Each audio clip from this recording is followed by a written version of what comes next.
कलिनाद मित्रिणी धैर्यम्बाधिता गुण।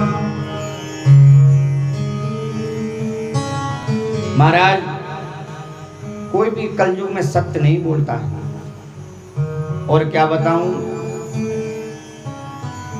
व्यक्ति को जब कोई काम अच्छा करना होता है ना, तो अपने भाई की सलाह नहीं लेते हैं, साले साहब की। ससुराल में जाते हैं, सलाह लेते हैं साले से।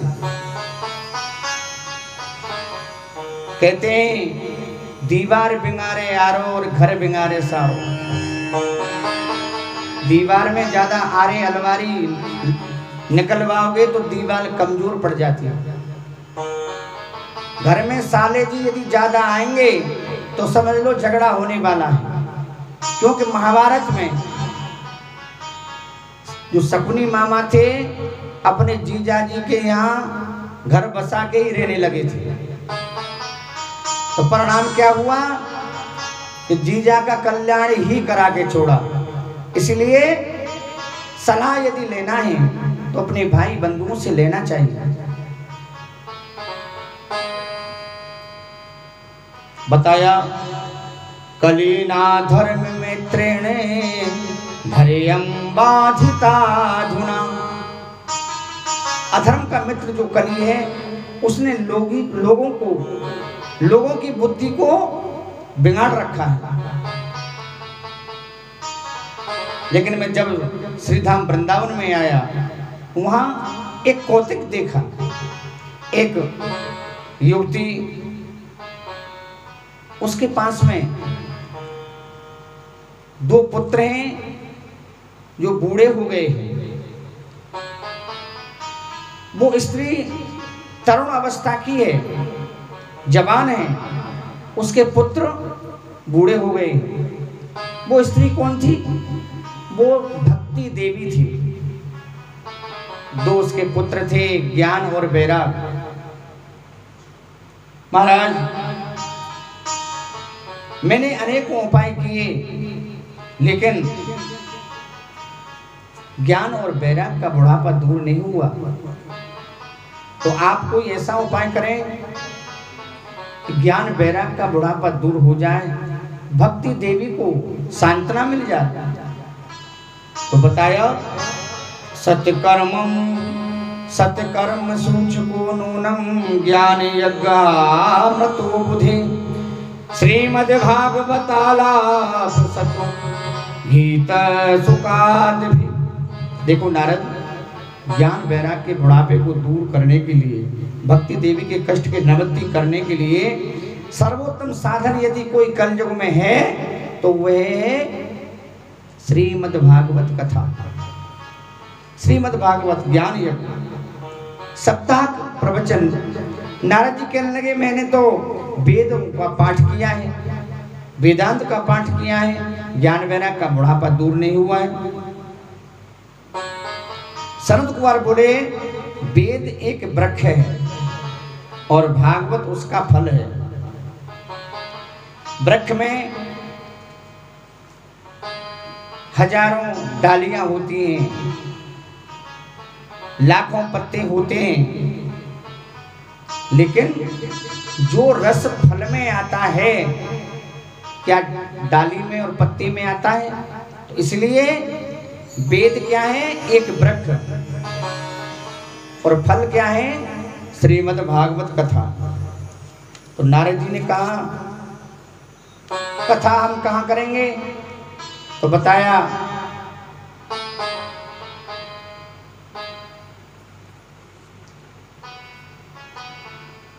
गंगा जी के किनारे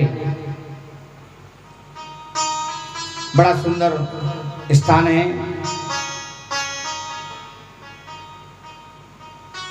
और उसी स्थान पर सुंदर मंच बनाया। चारों भाई विराजमान हो गए। ब्रह्मा जी के 4 पुत्र हैं और भगवान के ही अवतार हैं। 24 अवतारों में सबसे पहला अवतार है भगवान का सनक, सनंदन, सनातन, सनत कुमार। सबसे पहला अवतार। मंचासीन हो गए और सुनने वाले भाई बरकते हैं। नारद जी की पत्नी तो है नहीं, तो 3 आसन डाले, एक भक्ति देवी के लिए और 2 ज्ञान वैराग के लिए।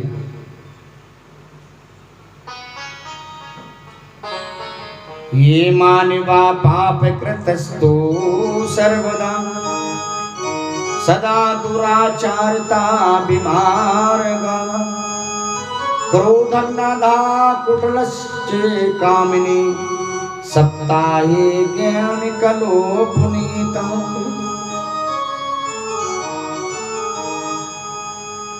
संत कुमार बहुत सुंदर व्याख्यान करते हैं। देवर्षि नारद, मनुष्य जीवन में कभी सत्कर्म नहीं करता है। दुराचार, जिसकी मनोवृत्ति क्रोधी रूप अग्नि में जो हमेशा जलता रहा हो, जीवन में जिसने पाप ही पाप किया हो, जो व्यक्ति उत्पन्न है 5 प्रकार के उग्र पापों में जिसकी प्रवृत्ति रही, वो भी 7 दिन भगवान की कथा सुन ले तो उसका कल्याण हो जाता है। और नारद, मैं कहां तक बताऊं, जीवन भर व्यक्ति ने पाप किया, पाप करते करते वो मर गया, भूत बन गया, प्रेत बन गया, उसके माध्यम से भी व्यक्ति यदि कथा करवाए तो उसकी भी मुक्ति हो जाती है। बोलो राधे राधे।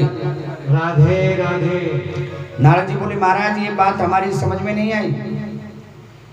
जीवन पर्यंत पाप करते करते व्यक्ति मर गया, भूत प्रेत बन गया, तो श्रीमद् भागवत सुनने से कैसे मुक्ति हो जाएगी? सनत कुमार कहते हैं, नारद,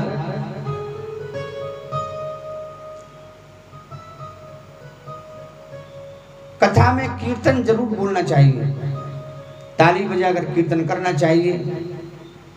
उसके करने से भक्ति देवी जागृत होती है, भक्ति देवी जागृत होती है।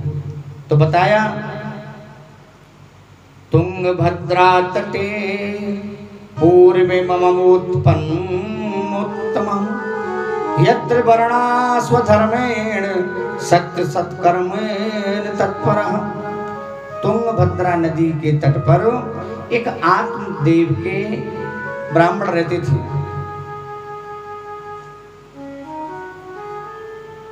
सुंदर नगर था जिसका नाम था उत्तम नगर। सभी वर्णाश्रम धर्म को पालन करने वाले सभी व्यक्ति उसमें रहते थे। उसी गांव में एक आत्मदेव के नाम के ब्राह्मण रहते थे, बड़े ही सुशील संतोष ब्राह्मण, वेदों का ज्ञान, शास्त्रों का ज्ञान। एक पत्नी थी जिनका नाम था धुंधली देवी। पति के बिल्कुल विपरीत थी। पति संतोषी थे, साहसी थे, कर्मकांडी थे, लेकिन पत्नी उल्टी थी। पति के सामने तो सब पति को ऐसा दिखाती थी कि सब पत्नी कितनी सेवा करती है। और जब पतिदेव पूजा आदि कराने चले जाते थे तो कभी इस घर में झगड़ा कराना, कभी उस घर में झगड़ा कराना, कभी उससे लड़ना, कभी इससे लड़ना, बस यही काम था। और जब मालूम होता था कि पतिदेव आ रहे हैं, 16 श्रृंगार करके हाथ में थाली सजाकर पानी लोटा में लेकर दरवाजे पर खड़ी हो जाती थी, पति की आरती करती थी, पूजा करती थी, तब भीतर लाती थी। ब्राह्मण देव इतने सीधे थे, सोचते हैं कि मेरी पत्नी कितनी सुशील है, मुझे कभी कोई कष्ट नहीं होने देती। बताया, सभी चीज का आनंद था, लेकिन उनके घर में कोई पुत्र नहीं था। इसीलिए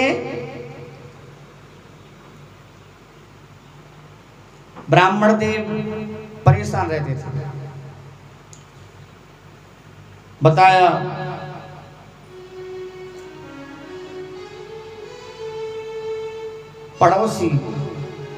पड़ोसी भी अच्छे भगवान की कृपा से मिलते हैं। ये भी विशेष कृपा समझ लो, पड़ोसी अच्छे मिल जाए।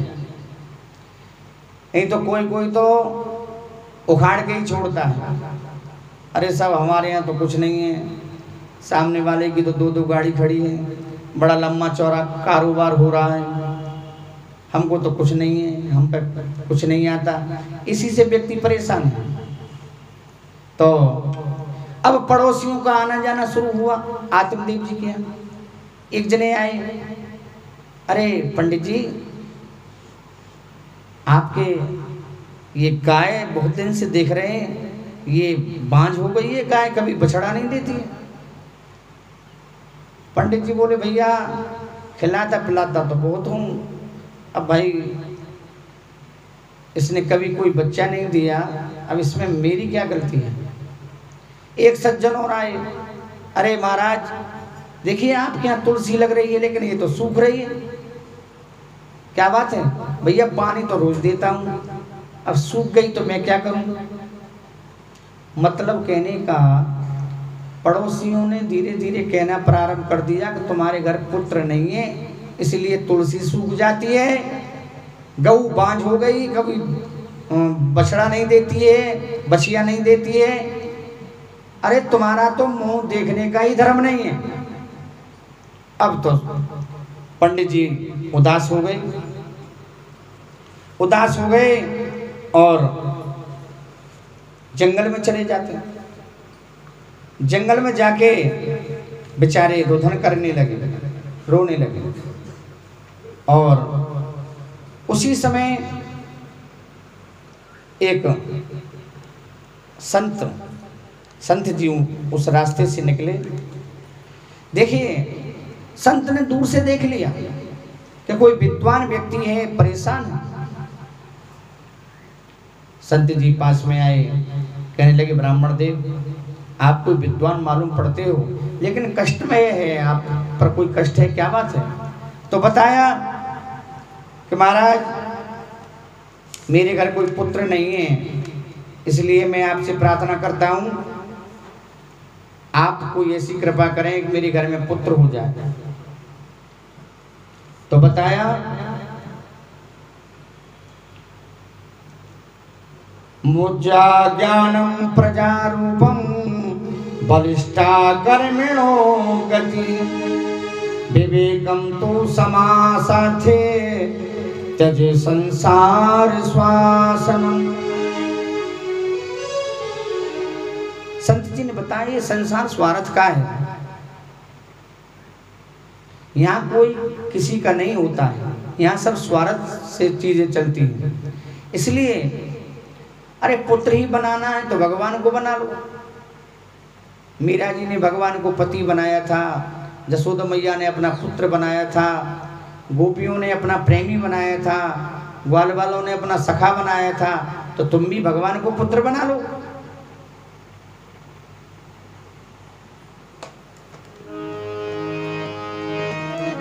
श्री राम।